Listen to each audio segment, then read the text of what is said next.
بچپن میں جب امی جان روٹی پکا کر توے کو چولہے کے پیچھے کھڑا کر کے رکھتی تھیں تو توے کے نیچے والے کالے حصے پر تپش کی وجہ سے سرخ رنگ کے موتی تارے نمودار ہوتے جو قطار میں آگے کی جانب حرکت کرتے تھے اور توے پر لگی کالک کو جلا کر سفید چمکدار کر دیتے تھے، جن کو ہم بڑی غور سے دیکھتے تھے۔ اکثر بچے روٹی کھاتے چھوڑ کر انہیں دیکھتے رہتے تھے۔ پوچھا جاتا یہ کیا ہے تو امی کہتی یہ میرے بچوں کی بارات جا رہی ہے۔ اکثر انہیں تاریاں دی جنج، ستاروں کی بارات چڑھ رہی ہے بھی کہتے تھے۔ وہ بھی کیا دور تھا!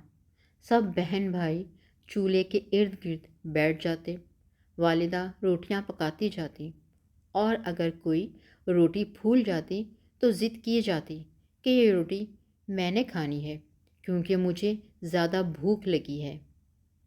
آج کل کے ممی ڈیڈی بچوں کو کیا معلوم کہ وہ دور کیسا تھا۔ اب تو اکثر بچے اس وقت تک کھانا ہی نہیں کھاتے جب تک سامنے میز نہ لگا ہو۔ لیکن وہ لوگ جو میری طرح دیہاتی ہیں، گاؤں سے تعلق رکھتے ہیں، ان کو یہ باتیں اچھی طرح یاد ہوں گی۔ کس کو یاد ہیں یہ باتیں؟